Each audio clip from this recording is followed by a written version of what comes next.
Hey guys, tonight we step straight into the freezing mud of the medieval countryside. You're not a knight. You're not even a squire. You're a peasant, and winter has arrived like a punch to the face. Sharp, uninvited, and very, very cold. The sun sets before supper. Your breath fogs the inside of your home. And no, there's no thermostat to tweak. There's barely a door to shut. You feel that first wicked wind snake through the cracks in your wattle and daub walls, turning your one-room cottage into what feels like a haunted meat locker. The thatched roof groans.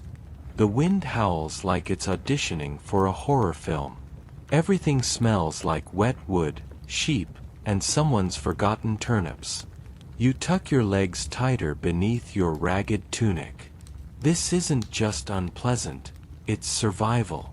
So before you get comfortable, take a moment to like the video and subscribe, but only if you genuinely enjoy what I do here. And hey, drop a comment with your location and what time you're listening. Let's see who else is freezing their toes off. Now, dim the lights, maybe turn on a fan for that soft background hum, and let's ease into tonight's journey together. You trudge through another slush-filled day, herding goats, hauling wood, dodging the landlord's steward, all while knowing the worst is yet to come, nightfall. Because nighttime isn't peaceful. It's cold, damp, and filled with creaks, coughs, and the kind of bone-deep chill that makes you wonder if maybe death wouldn't be so bad after all. The days grow shorter, but somehow the nights grow longer. The sun barely bothers showing up, and when it does, it's just there to gloat from behind a smear of gray clouds. Your body aches from labor and exposure. You can't just stay in like it's a snow day. There's livestock to feed, dung to shovel, children to hush. Medieval winters weren't just uncomfortable, they were genuinely dangerous. Records from the Little Ice Age, a chilly period lasting roughly from the 1300s to the 1800s, show that even the more robust villages faced frostbitten livestock, failed crops, and people literally freezing to death. And you live centuries before space heaters or fuzzy socks. Your best shot is hope. And hey, inside your home, the cold doesn't stay outside. There's no insulation, unless you count old straw stuffed into wall cracks like nature's packing peanuts. The wind plays a tune through every board. You know every creak in the timber by sound, especially the ones that sound suspiciously like a ghost. Spoiler, it's just the wind, but try telling that to your overactive midnight imagination. Your windows, if you even have any, are made of stretched animal bladder or thin oiled cloth. They don't open, they don't close, they just exist to make you feel worse. The glass, if you're extremely lucky, is so flawed it warps the view of the outside world like a cheap Instagram filter. At night, everything is worse. Your breath fogs the air. The cold settles on your skin and sinks in like guilt. You can't escape it. You try to layer up, but even your layers are just old tunics that probably doubled as potato sacks in their past life. You consider sleeping standing up just to avoid touching the freezing floor, but your legs are too tired. So you huddle into the pile of cloth and bones you call a bed, praying your own body heat doesn't abandon you halfway through the night.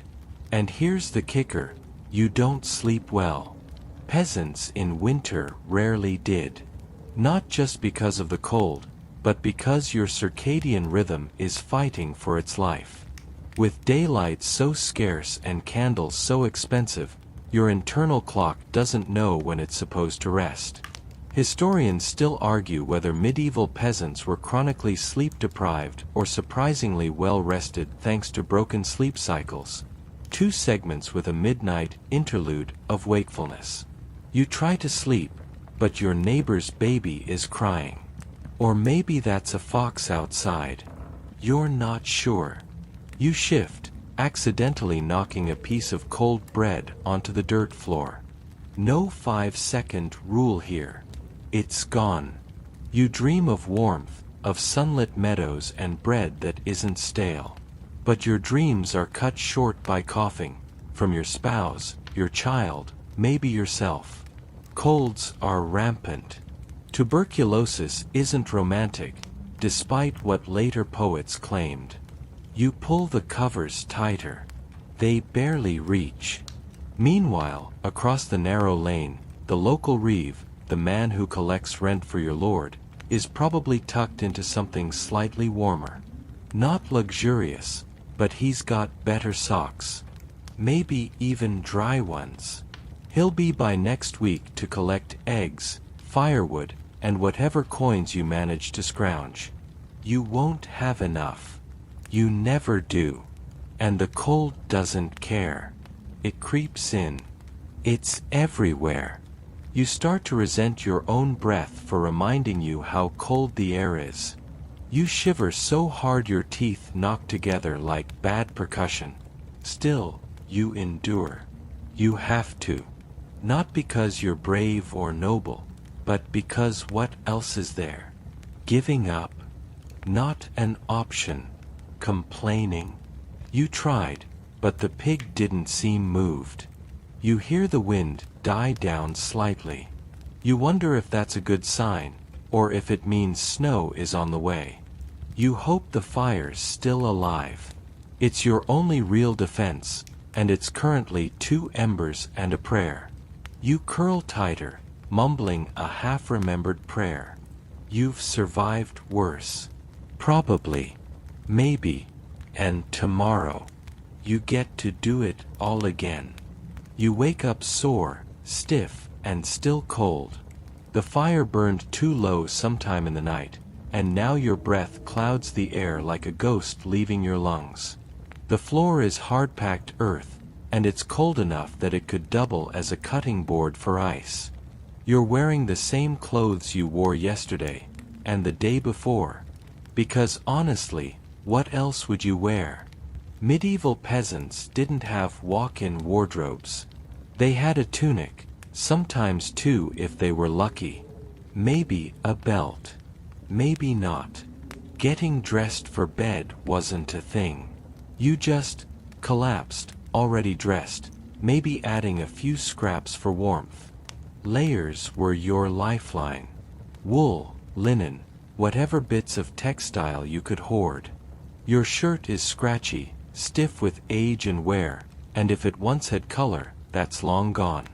The only fashion statement it makes is, I haven't frozen yet. And layering. It's an art form. You stuff straw or wool into the gaps around your waist, shoulders, and legs, hoping to trap any warmth your body might be generous enough to offer. Socks. Those are for nobles. You've got wrapped rags, bound tight around your ankles like sad little bandages that whisper, frostbite is coming. Historians still argue whether layering actually made a difference in sub-zero conditions without insulation or central heat. Some believe peasants mastered it. Others argue no number of tunics could keep out the wind once it started howling through your door like it paid rent. Your outermost layer is thick wool if you're lucky. More likely, it's old sacking stitched into something shirt-shaped. You might have a cloak. If you do, it's patched, fraying, and probably smells like soup and despair. But you wrap it tightly around you like a second skin and hope it doesn't have fleas again. Some peasants were lucky enough to own fur, a scrap of rabbit or weasel, if not full pelts. You envy them, but also worry what might be living inside those furs. Mice loved fur linings, especially when people left them near the hearth to warm. Surprise! You now have company in your cloak. On really brutal nights, you might even sleep with your boots on. They're made of stiff leather, often homemade, with soles so thin you might as well be barefoot. But at least they hold in some heat. Assuming they're not soaked from snow. Assuming you have boots. Oh, and remember, everything you own, you're likely sharing with someone. A sibling, a spouse, maybe 3. No one has their own cloak. It's a community affair. You wake up tangled in someone else's sleeve, which is fine unless they snore like an ox drowning in porridge.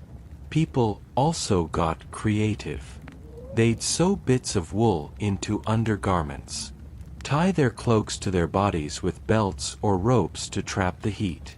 Wrap their heads in anything, scarves, old kerchiefs, even the ends of their own tunics twisted into makeshift hoods. And yes, this means you look absurd. You resemble a sack of potatoes with anxiety. But it works, sort of. Your body heat stays near your skin, and that's the whole game. It's you versus the air.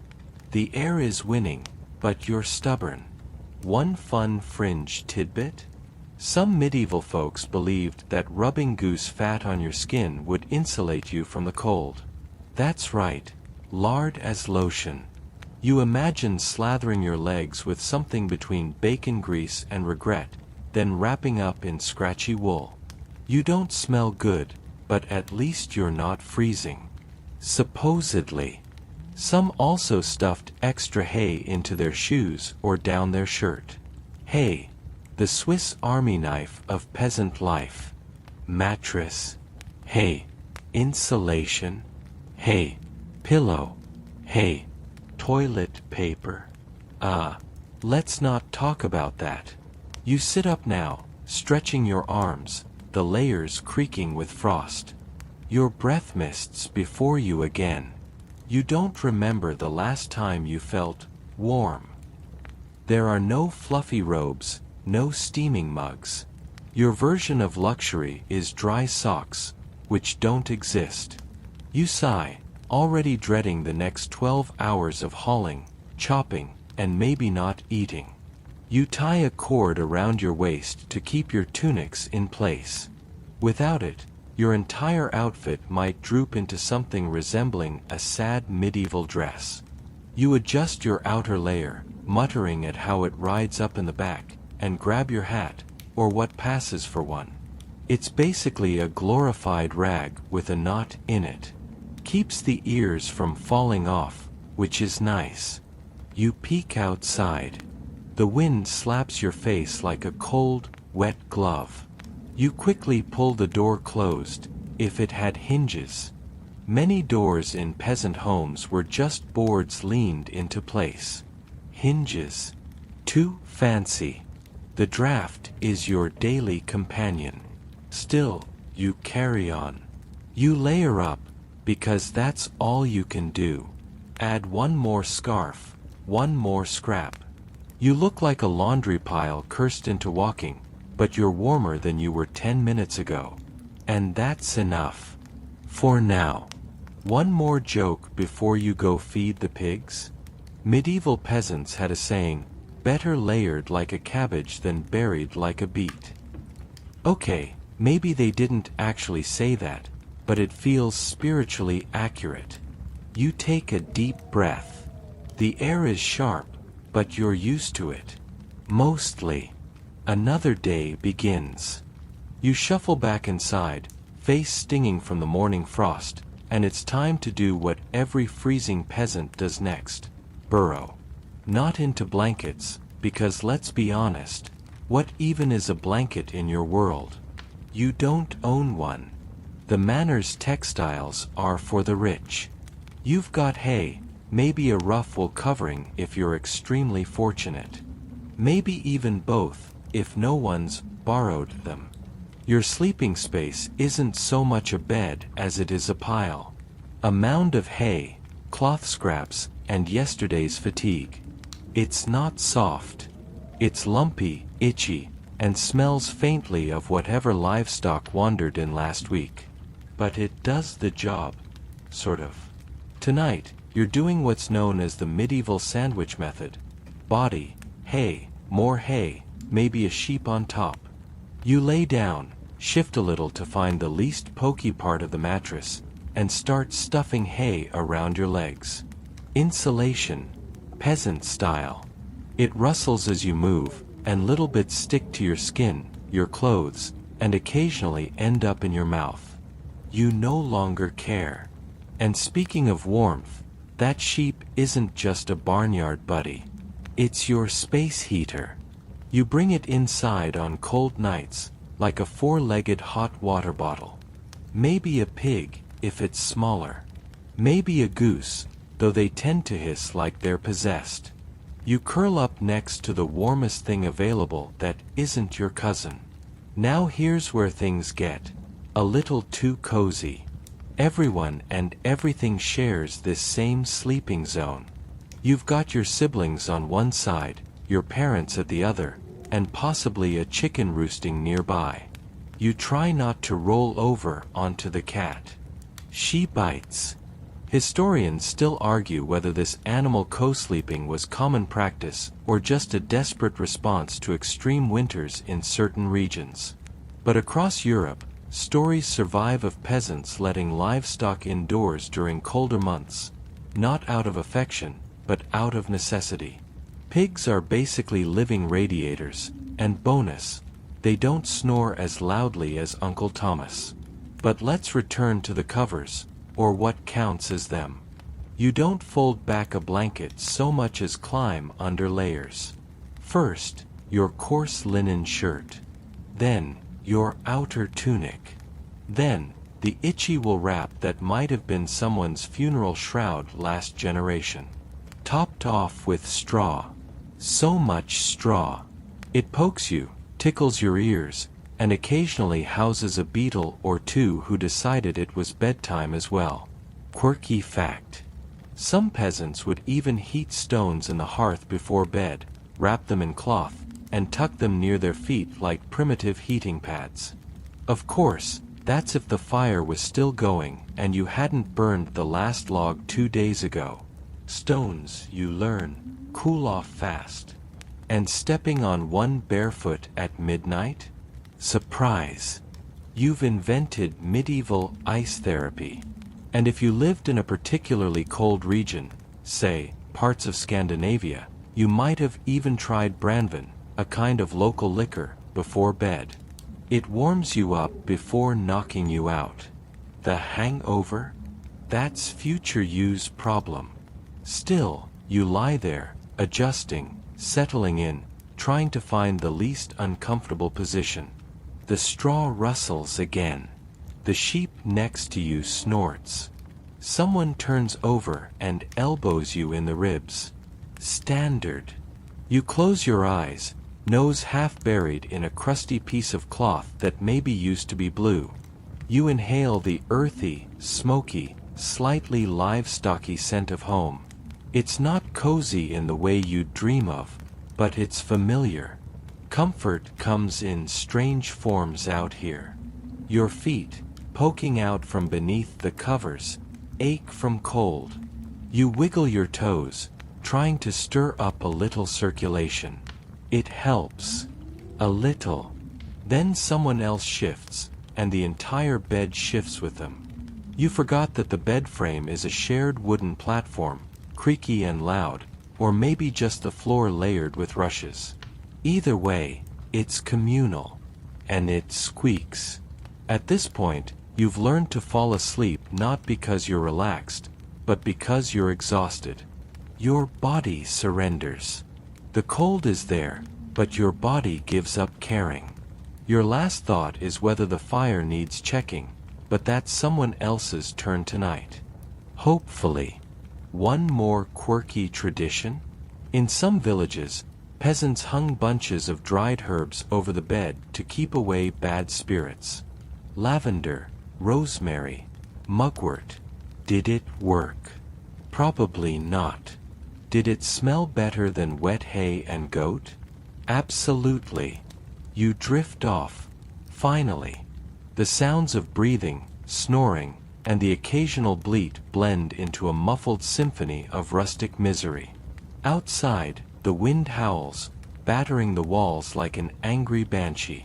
But in here, beneath layers of cloth, straw, and perhaps one stubborn pig, you've managed to survive another winter's day. Barely.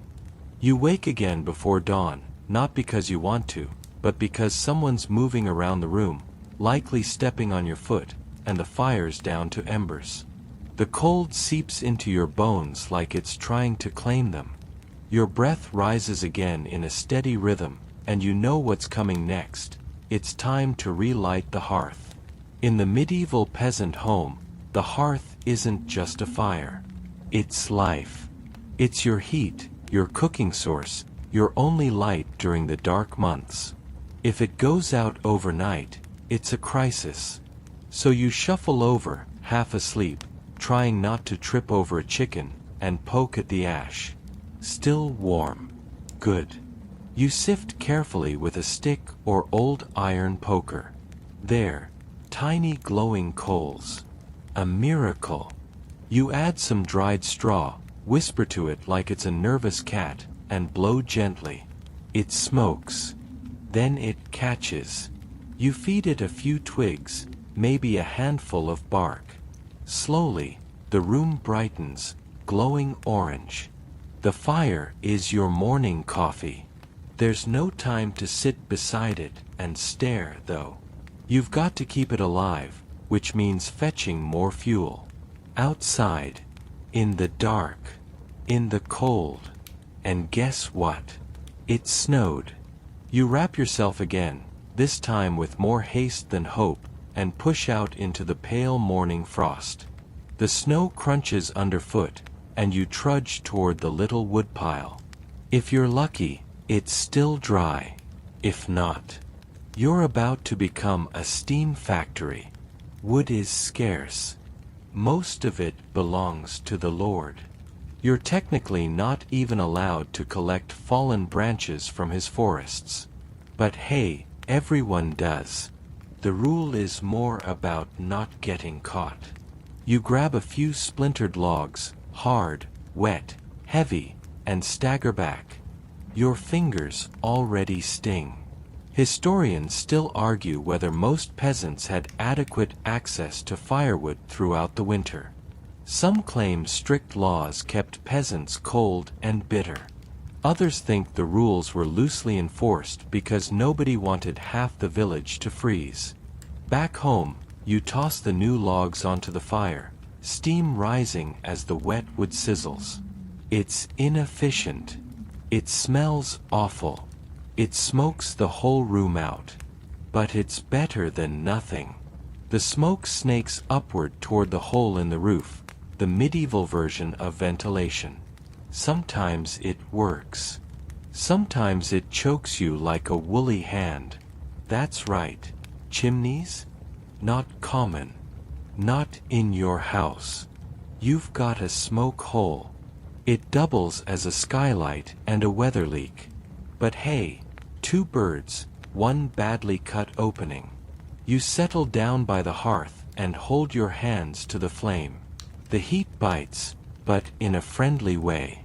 You stretch your toes toward it too, boots off, wiggling them like defrosting worms. You can almost feel your limbs reattaching to your soul. Here's a fun fringe fact. In some places, peasants used dried animal dung as fuel. Cow patties, horse droppings, dried and stacked like logs. They burned surprisingly well, smoky, but warm. You might wrinkle your nose, but after a few weeks of winter, anything that burns is precious. Plus, the sheep never notice you taking it. You add a bit of dung now. It hisses. The smell isn't great. Kind of like a barn caught fire next to a compost heap. But it gives heat, and heat means survival. You try not to think about it as your stomach growls. Still huddled by the fire, you grab yesterday's crust of bread, chewy, dry, and tough enough to throw like a brick. You soften it a little over the flames.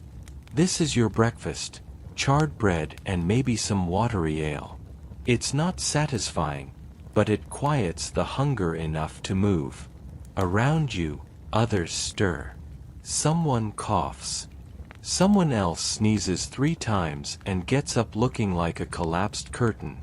You all shuffle around the hearth like zombies rehearsing for a very boring play. It's cold, it's early, and you're all silently fighting over who gets the best warm spot. And speaking of the room, it's still smoky. No matter how many holes the smoke hole has. Your eyes sting, your throat rasps, and everything smells like a chimney sweep's armpit. But you don't complain. Complaining wastes warmth. One joke floats in your mind. Some old-timer once said, "Peasants don't cook their food, they marinate in smoke." And looking at your sleeves, permanently browned from years of fire exposure, you suspect he was onto something. Still, the fire grows. The warmth spreads. Slowly. You begin to feel like a person again. Your fingers start obeying commands. You roll your shoulders. The aches remain, but they're duller now. The worst part of the morning has passed. Someone adds another log. The flames leap up like they're grateful. Outside, the sky starts to pale. And with it, the frost begins to retreat, just a little. The day is coming, whether you're ready or not. But at least the hearth is lit. At least the fire lives. The morning light creeps in, diluted by the smoke that still coils lazily through the rafters. You rise, slowly, stiffly, like you've been stored in a barrel overnight, and stretch beside the hearth. No time to savor the heat. The day's work awaits, and most of it happens outside. The frost on the inside of your door gives a pretty clear warning. It's still bitterly cold. But you're heading out anyway, because if you don't tend the land, feed the animals, or help repair the roof after the last storm's tantrum, things don't get done. There's no sick leave, no snow days, and definitely no breakfast in bed policy. You're a medieval peasant, not royalty. You wrap your outer tunic tight, tie on your belt with fingers that feel like frozen sausages, and push the door open with your shoulder. It groans like it resents you. Outside, a gust of wind smacks your face like it's settling a grudge. It's not just cold, it's the kind of cold that feels personal. You squint across the fields. They're dusted in white, glimmering under the first rays of light. Everything is quiet. Too quiet. The kind of quiet where you can hear your own breath and maybe start wondering if you're the last person on earth. First stop. The animals. Chickens, goats, maybe a cow if you're one of the lucky few. You trudge through snowdrifts that sneak into your boots with every step. Your toes go numb again almost instantly. Welcome back, frostbite. At the animal shelter, barn is generous. You find them huddled in their own body heat, staring at you like, "We didn't sign up for this either." You toss them the best of the hay. They snort. The goat tries to eat your sleeve. Classic. Quirky fact: in especially cold winters, peasants would sometimes knit little coverings for their animals. Primitive sweaters, made from leftover wool or even woven straw. Chickens in cloaks. Goats in socks.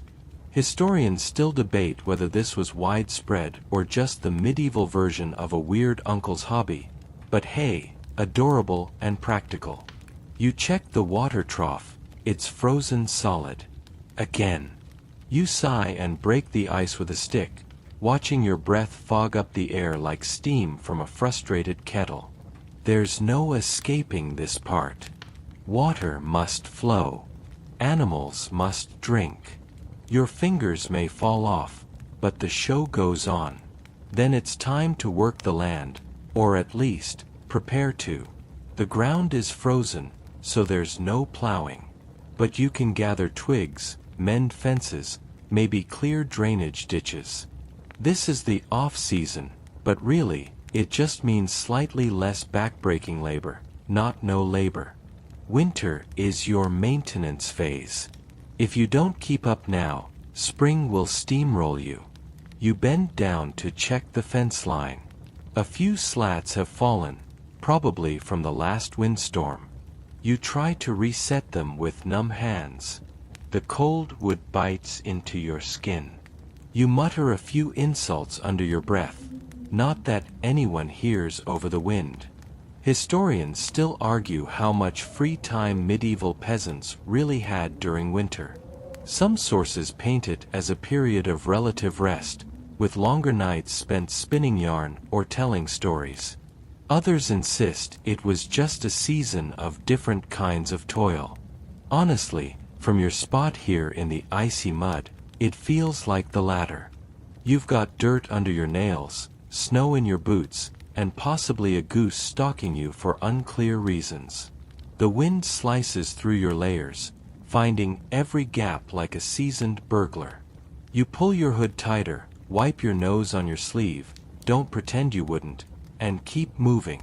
Your neighbor trudges by with a bucket, nods grimly. Neither of you speaks. You're both conserving energy, and the cold makes casual conversation feel like an endurance sport.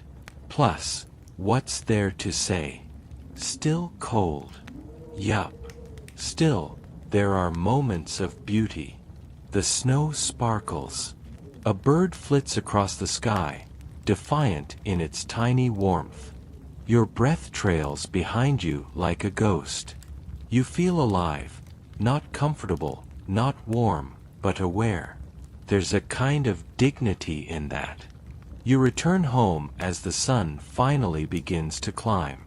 Not that it brings much heat, just a hint of gold, a promise it never quite keeps. Your fingers are stiff, your back aches, and you've somehow got straw stuck to your socks again. But you made it. One more cycle complete. Back inside, the fire's low. You kneel and feed it again, this time with a slightly smug sense of victory. You're alive, the animals are fed, and the fence mostly stands. That's a solid medieval morning. Another quirky tidbit?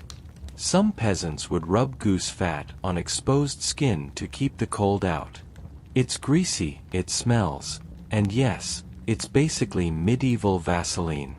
You might give it a try later, assuming the goose outside doesn't hold a grudge. For now, you warm your hands by the flames, sigh deeply, and start thinking about what's for your midday meal. Spoiler, it's probably not exciting.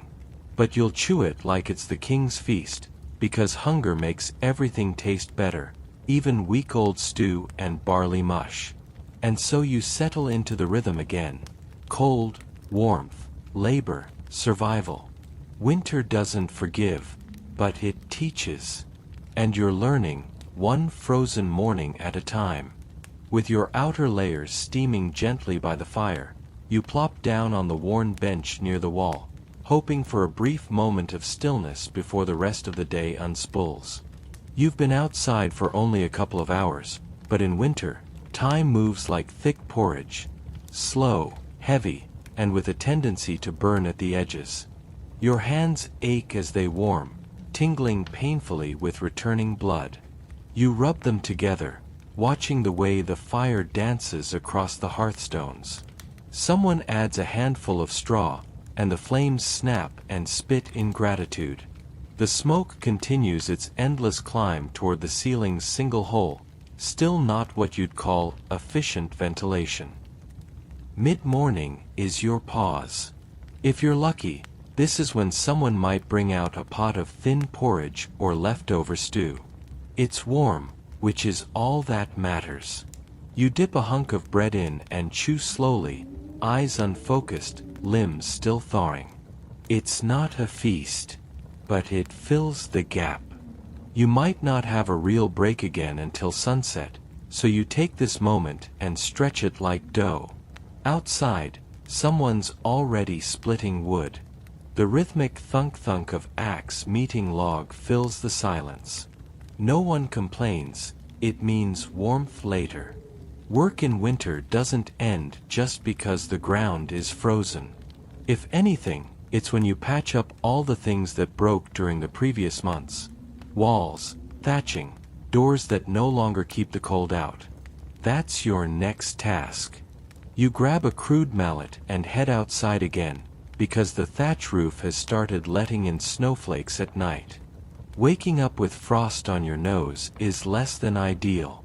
Up you climb on the ladder, wobbly, wooden, and one bad step away from an impromptu snow bath. You tug the thatch tighter, weave in new bundles, and press it down. It's scratchy and smells faintly of mildew, but it works. Mostly. Maybe. Historians still argue whether peasants routinely did their own home repairs or relied on help from the village. Some say tight communities meant constant mutual aid. Others suggest you were mostly on your own unless the damage involved fire or bears. Neither is comforting. And here's a fun historical tidbit. Some peasants actually used moss as insulation. They'd stuff it between beams, under doorframes, even inside their shoes. You look down at your boots and wonder, moss insoles? You might try it. Anything's better than frozen toes. Back inside, the midday gloom begins. In winter, the light doesn't last. It slips away like a secret, fading even before you've finished your second chore. You light a tallow candle, smoky, greasy, and only slightly less flammable than raw bacon. But it glows, and that's enough. You've also got rushlights, thin reeds dipped in fat. They sputter and smell awful, but they cost less than candles. You've already used 3 this week, each burned down in the blink of an eye. You can't afford many more. You sit and take out your mending. Everyone has something to repair. Clothing, tools, your own dignity. Right now, it's a tear in your outer tunic, snagged on a nail 2 days ago. Your needle is dull. Your fingers are stiff. You jab yourself twice before you manage a single stitch. A third time and you mutter something that might get you in trouble at confession. You glance up. The others are busy. One's twisting flax fibers. Another's picking lice from their child's hair. Someone else snores quietly, mouth open, in front of the fire. Peaceful, in a scruffy kind of way. Light jokes drift in. If we had any less light, we'd be moles. If we get any colder, I'm moving in with the pigs. Don't tempt me, they're warmer than this place. You laugh quietly. It helps. Humor's your best survival tool, right after fire and not licking metal in winter. The afternoon fades fast. You stoke the hearth again, your 5th time today. Every moment it's not fed, it tries to die. You'd swear it has moods. Today it's hungry. You toss in another stick and hope it behaves through dinner. Dinner itself is sparse. Some boiled vegetables, maybe cabbage or leeks. If someone caught a rabbit, you might get meat. But that's rare. You spoon it slowly into your mouth, savoring even the salt. You lean in toward the warmth, bowl cradled in your hands like it's made of gold. There's no rush. Night's coming, and you've earned your rest. But before that, there's one more chore, one more freezing ritual. You trudge outside again, bucket in hand, heading to the communal well or riverbank. It's icy. The path is slick. You step carefully, bucket swinging against your knee. At the well, the rope is frozen, and your hands stick slightly to the wood. You grimace. Lower it down. Wait. Pull. The water is cold enough to stun, clear as glass, and heavy. You stagger back, careful not to spill. Back home, you place it near the fire to stop it icing over. And then you sit. Finally, quirky fact. Some peasants added hot stones to their beds to stay warm at night. They'd heat them in the fire, wrap them in cloth, and tuck them under the blankets. You tried that once. Burned a hole in your straw mattress. Lesson learned. The light fades to almost nothing. You finish your sewing. Fold your cloak. Slip your boots near the fire, toes open to catch the last of the heat. The cold waits outside. Always. But in here, at least for a while, you've carved out a little warmth, a little light, a little peace. The wind howls again tonight, clawing at the shutters with icy fingers. You lie in your corner of the shared straw bed, wrapped as tightly as the threadbare blanket allows, hoping the walls hold through the night. The fire flickers, trying its best not to surrender. It's late now.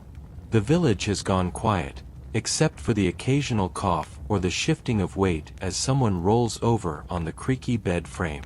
Sleep should come easy, given how much you've done today. But it doesn't. Not always. The cold has a way of finding you, creeping in under the door, through the gaps in the roof, or directly into your bones.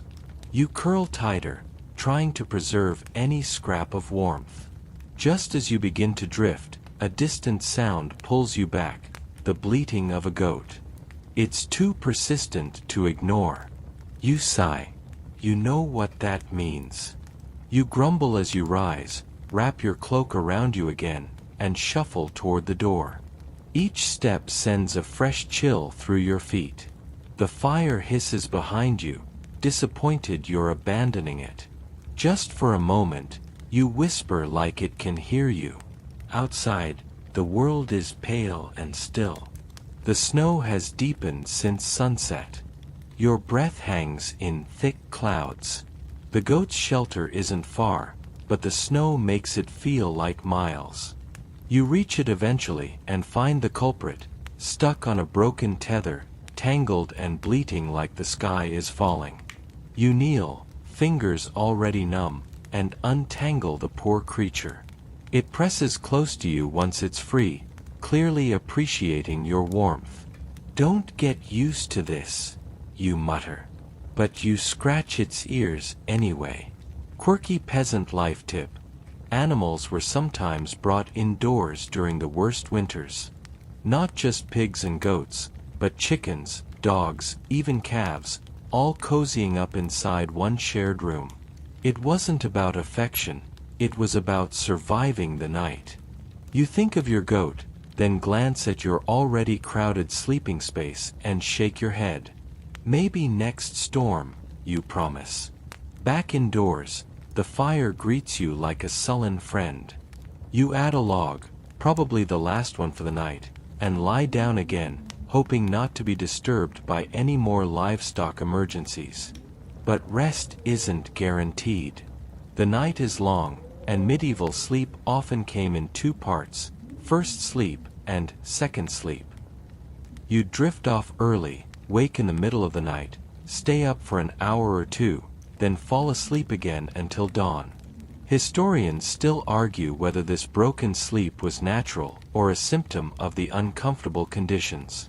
All you know is, you're awake now, and might as well make use of it. You reach for a bit of flax to twist into thread. Others mumble in their sleep, but you work quietly, letting the rhythmic motion lull your mind. The candle beside you is nearly gone, its light no better than a tired whisper. This middle-of-the-night gap is sometimes used for prayer, storytelling, or even sneaking out for a tryst. Not for you, though. You're far too tired, and far too cold. The only romance you're interested in right now is between your body and the fire. Eventually, your eyes begin to droop. The candle gutters. You set your materials aside and lie down once more, pulling the blanket up past your chin. You whisper good night to the dark, hoping the morning takes its time getting here. The next day begins like all others, with your breath fogging the air before your eyes are even open. Someone stokes the fire. Someone else groans. You groan louder. The sun's not even up, but it doesn't wait for you. Before breakfast, there's a little time to check the stores. You step into the storage room, really just the coldest, darkest corner of the house, and peer into the sacks. Grain. Not much left. Salted turnips. Still edible, somehow. And a pot of honey, hidden behind a basket. You smile. Treasure. You resist the urge to dip a finger in. Not today. That's for something special. Or for bribing children to stop crying when the fire won't start. A mainstream fact. In many peasant homes, the storage of food was both communal and private. Each household kept its own rations, but there were often shared stores, grain held by the manor or local church, to be distributed in times of famine. That said, you'd rather not rely on the church's generosity unless you absolutely have to. Their charity often came with a long lecture. The light outside brightens slightly. Time for more wood gathering. You groan, again, and head for your boots. As you pass through the common space, someone's making a weak beer. It's safer than water, at least. You wrinkle your nose at the smell of yeast and smoke and wet straw. Still, when the mug is offered, you drink gratefully. It's warm, and it reminds you there's still something bubbling and alive in this frozen world. By midday, you're out in the woods with a crude axe, swinging at the lower limbs of a half-dead tree. You can feel every jolt in your arms, but the exertion helps. You warm up, even sweat a little. The snow begins to melt around your boots. While pausing for breath, you catch sight of something odd, an animal track in the snow, not quite deer, not quite dog. Wolf! Someone mutters beside you. You both stare at it, then keep chopping like you didn't see anything. Wolves in winter are real, though rarely seen. Some stories say they wait at the edges of villages, watching with glowing eyes. Others say they'll never come close if the fire stays lit. You make a mental note to add more logs tonight. By the time the sun begins to dip again, your back aches and your arms feel like wet rope. But the wood is stacked. The fire will burn tonight. You head home, passing a group of children playing in the snow. They throw it at each other, laugh, scream, tumble into drifts. Their cheeks are red, their hands raw, but they're happy in a way only children can be, ignoring the cold as if it doesn't exist. You smile in spite of yourself. Maybe tonight will be better. Maybe the fire will stay strong. Maybe the goat will stay in her pen. And maybe, just maybe, you'll get a full night's sleep. You wake with a grunt, your face buried in the straw mattress, lips numb from the cold. The fire is nothing but a faint glow, like the last breath of a dying star. Around you, the others stir under their scratchy blankets, coughing, groaning, pulling the covers tighter. Your joints protest as you move. It snowed again last night, more than expected. You can feel it in your bones, as if your body has become an extension of the frozen earth. And your first task? Surprise. Shovel the path. You grab the shovel, its handle worn smooth by generations of unwilling hands, and step outside. The snow is knee-deep and glittering like spilled flour under a pale sky. Each scoop you toss aside is met with a soft whump, the only sound in the stillness. For a moment, it's peaceful. Then your back reminds you that peace has a price. You shovel not just for convenience but for survival. You need access to the well, to the latrine, to the woodpile. You need to make sure the livestock aren't buried.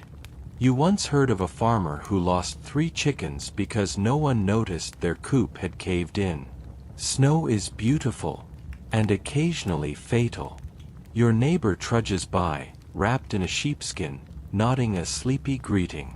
He's headed to the church, some small ritual to honor a feast day. You almost forgot it was a holy day. Again. Church attendance isn't optional, especially not during winter when everyone's praying a little harder. Hard times make holy people. You brush the snow off your cloak and consider going. Not because you're feeling especially devout, but because the church is one of the few places with actual stone walls.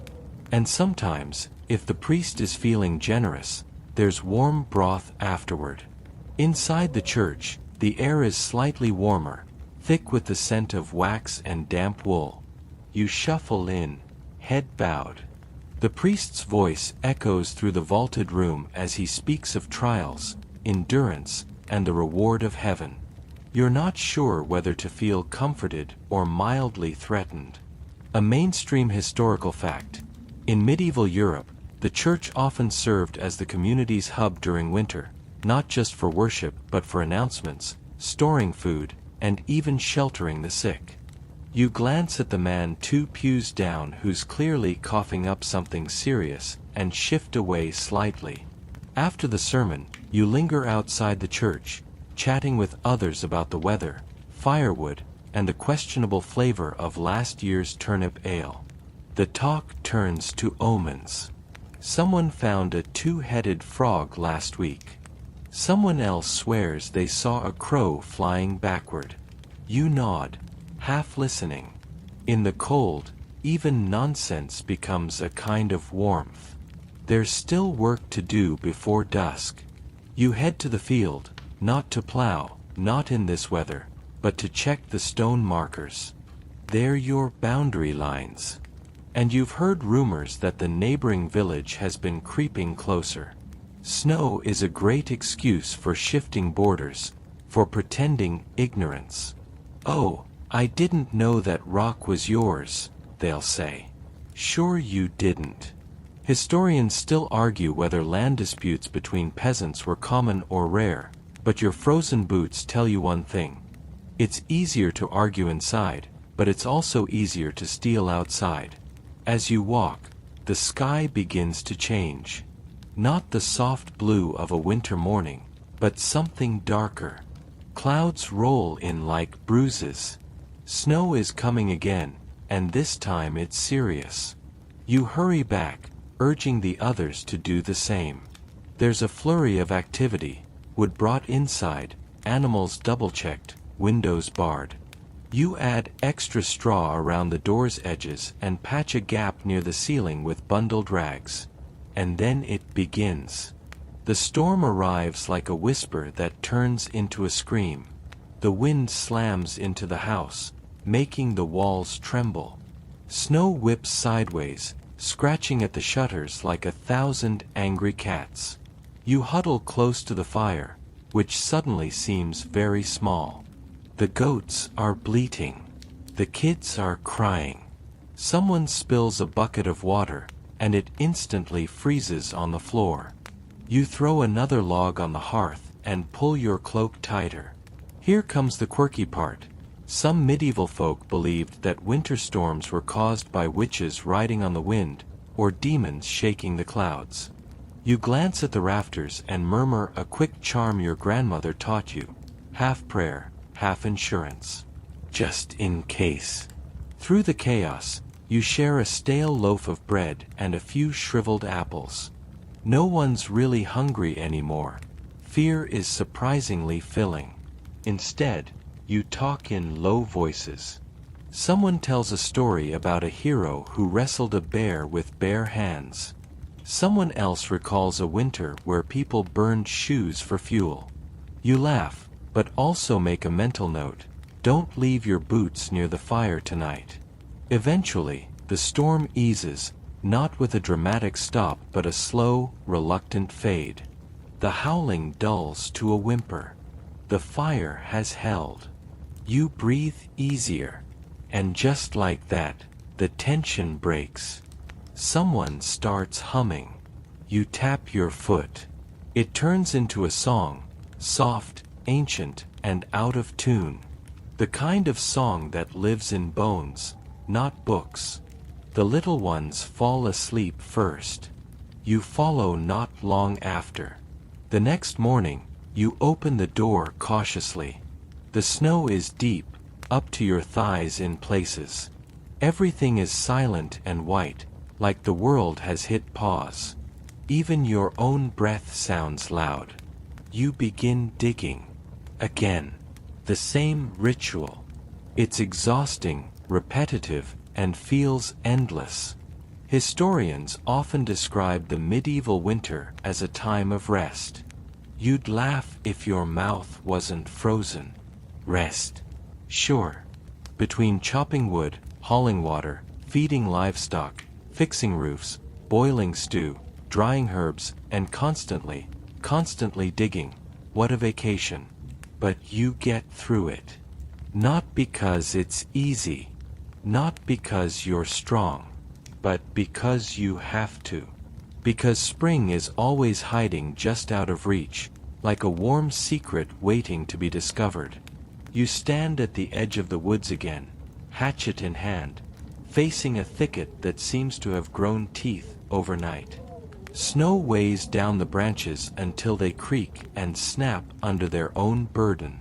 You're here for kindling, again. The fire back home has been spitting and sulking all morning, refusing to catch properly. That means smaller, drier bits of wood. It also means colder fingers and another walk through waist-deep snow. Each branch you break off sends a shower of powdery flakes into your hood. You grumble under your breath, something about wanting to be reincarnated as a warm loaf of bread. Your toes are officially numb, which is only slightly better than their usual aching throb. There's a reason kindling matters more than ever right now. The temperature dropped again last night, lower than it's been all winter. Someone said the well was frozen clean through. Another claimed to have seen frost creeping across the walls like silver ivy. You haven't dared check the chamber pot yet. Some horrors are best left unseen. You gather what you can, then make your way back, balancing the bundle on one shoulder. As you trudge, you remember a curious tip an old man once gave you. Sleep with your feet near hot bricks wrapped in cloth. He swore by it. Supposedly, nobles even used heated stone foot warmers placed under elaborate covers. You tried it once with a rock from the fire. Nearly set your blanket ablaze. Lesson learned. Back home, the hearth still sulks. You kneel beside it, coaxing the coals to life like a child refusing to wake. You blow gently, adding twigs, whispering sweet nothings. Eventually, the flames catch, licking upward with a sigh. Victory. The warmth spreads slowly. It takes hours for the room to feel livable again. In the meantime, you keep moving. Idleness invites cold.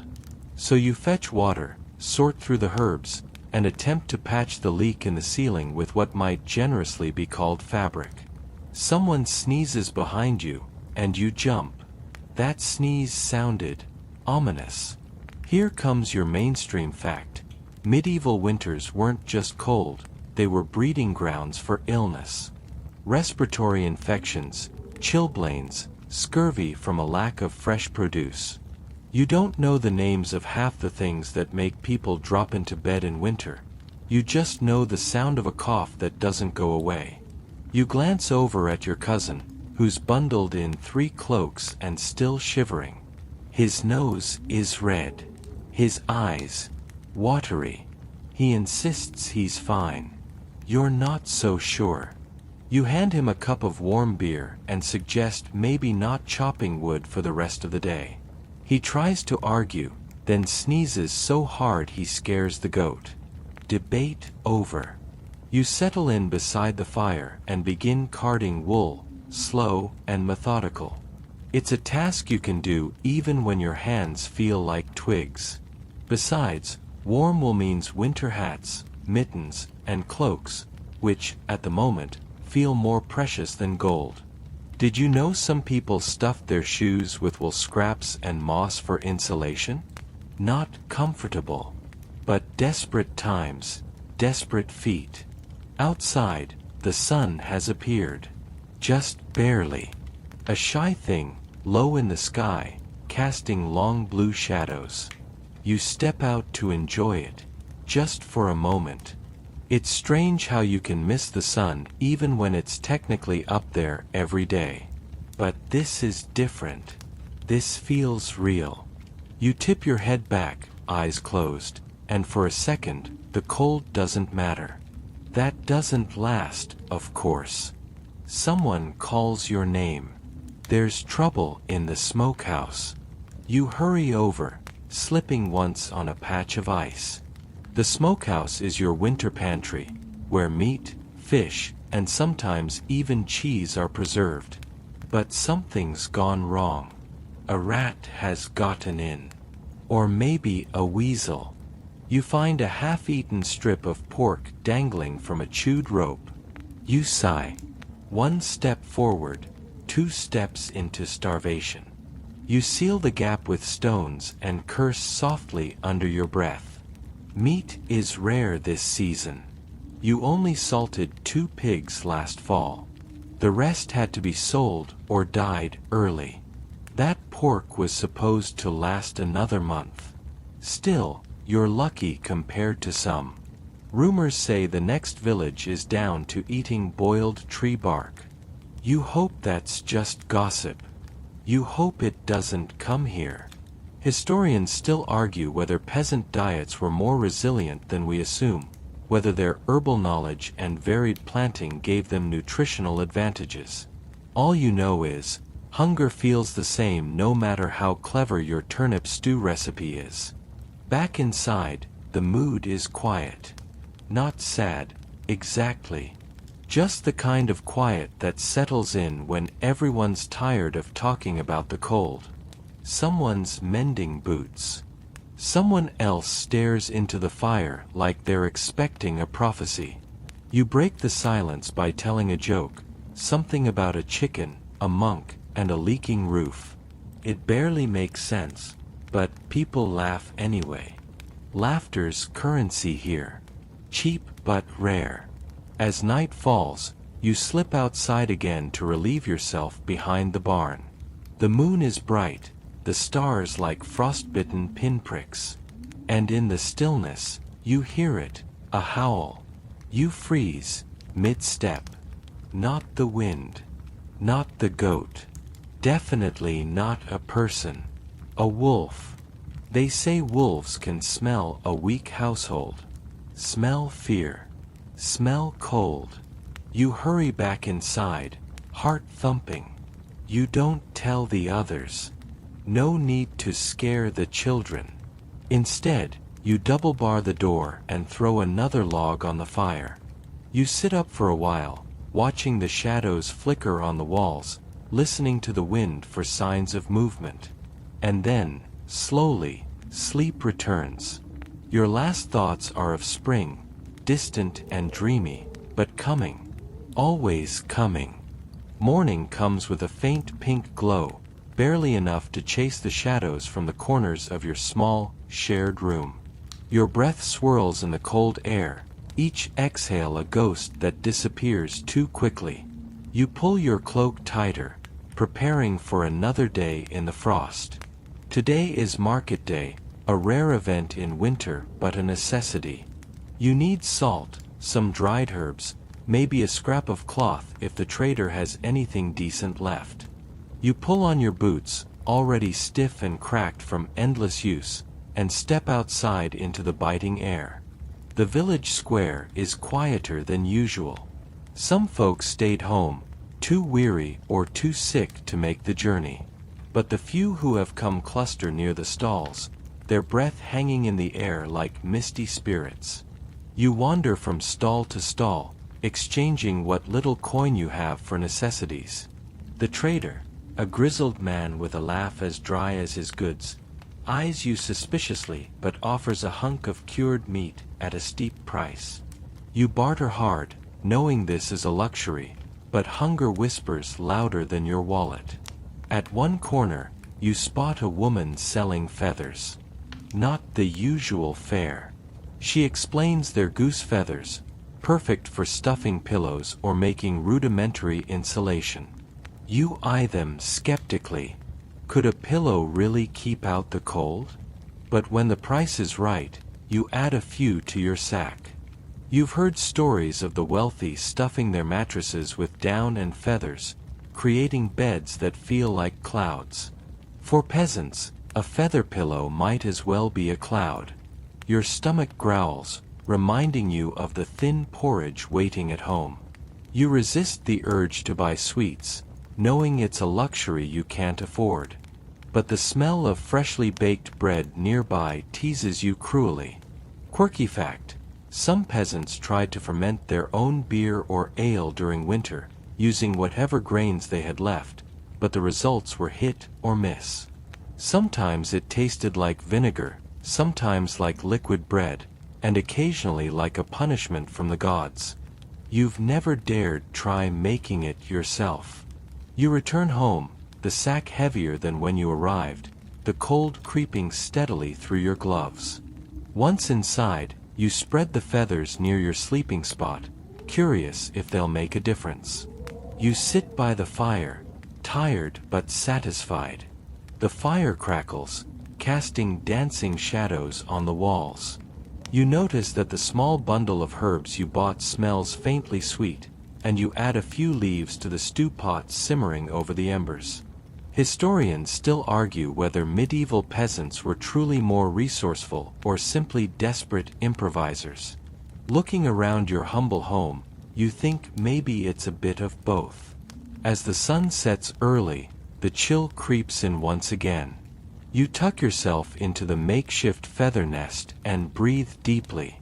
Tonight, maybe, sleep will come easier.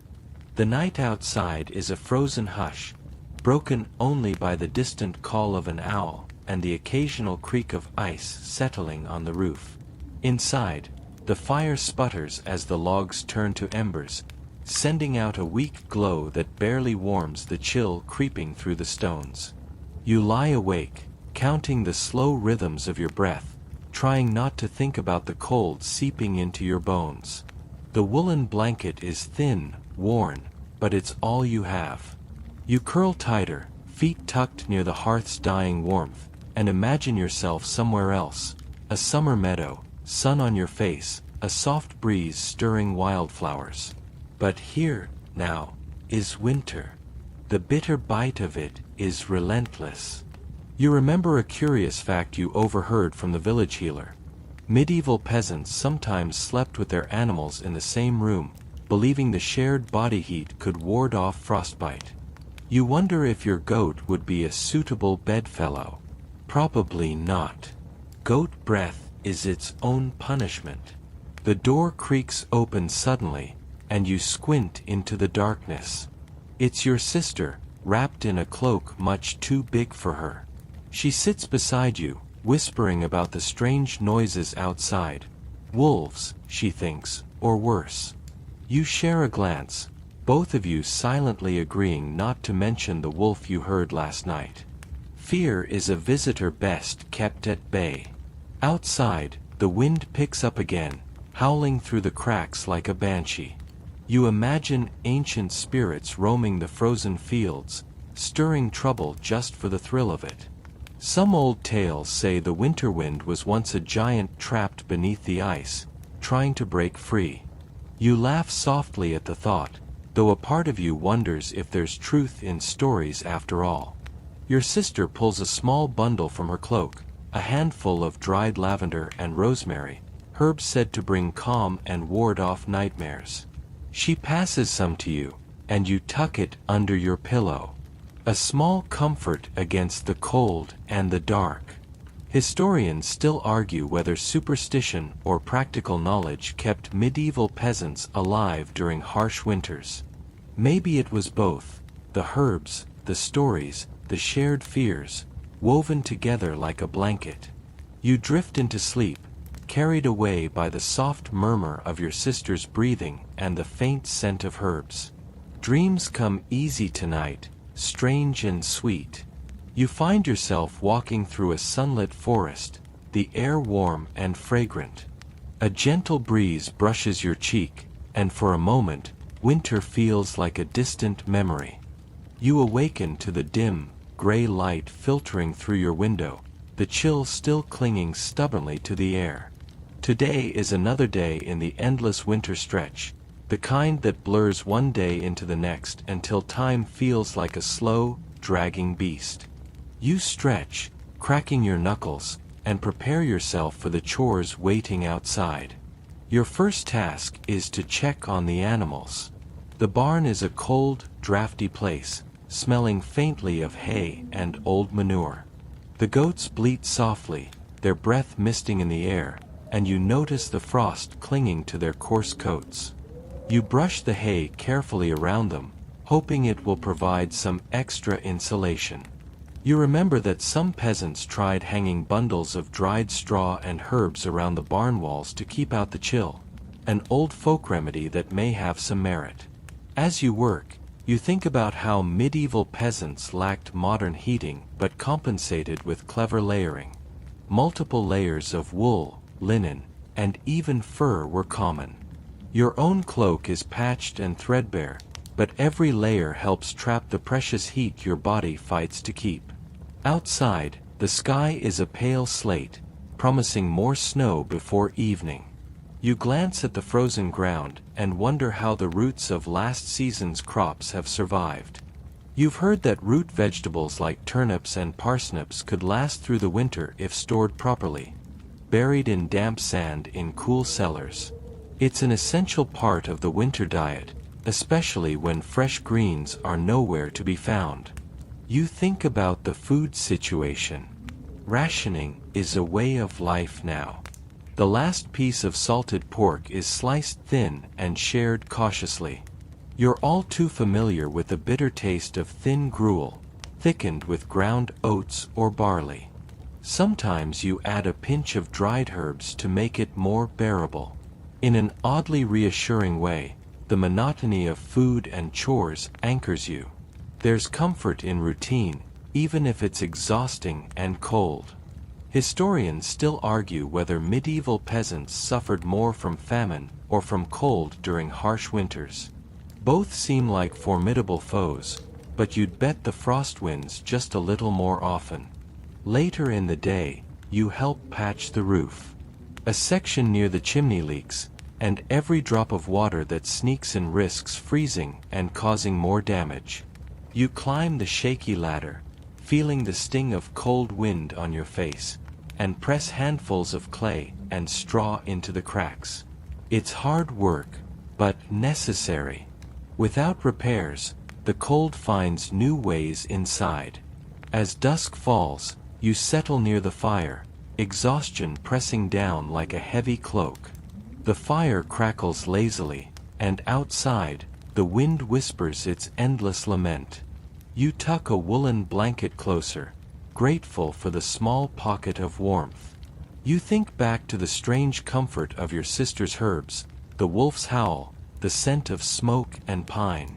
In this frozen world, every small kindness, every tiny victory over the cold, feels like a lifeline.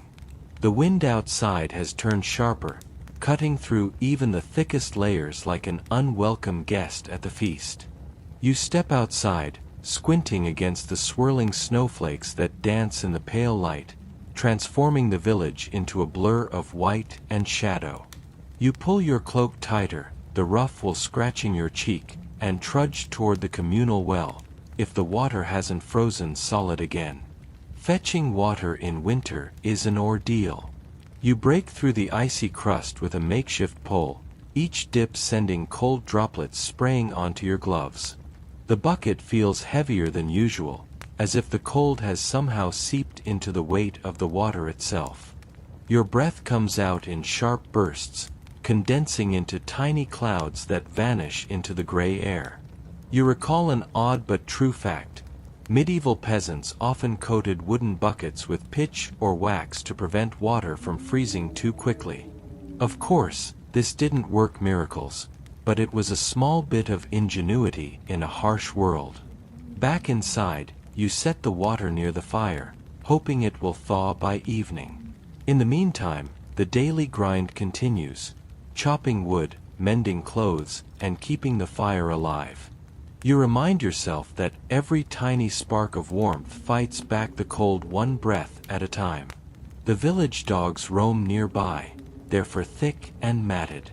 Some say these dogs were the ancestors of modern breeds, bred to endure brutal winters and help with hunting or herding. You watch one shake off snow, sending white flakes flying like confetti. It's a brief moment of levity, and you smile despite yourself. You sit near the fire, slowly warming your frozen fingers. Your mind drifts to the great halls of the nobility, where tapestries, furs, and huge fireplaces created worlds of warmth.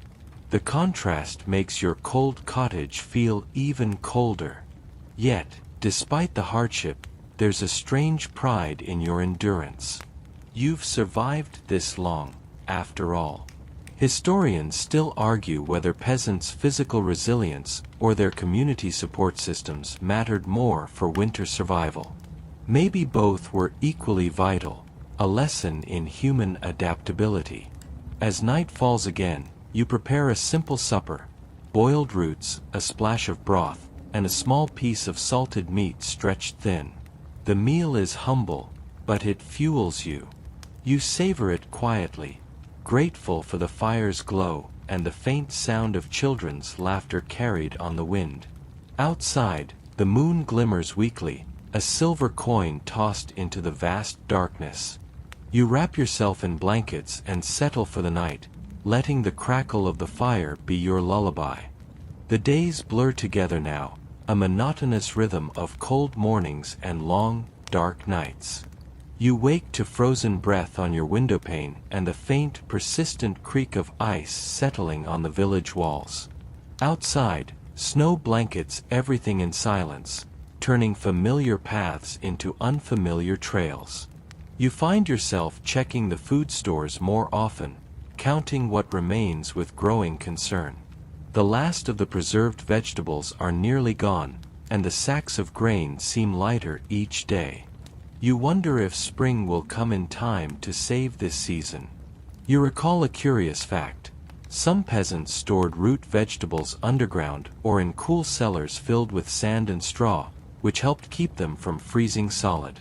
It was a delicate balance. Too cold, and the roots would rot. Too warm, and they'd spoil.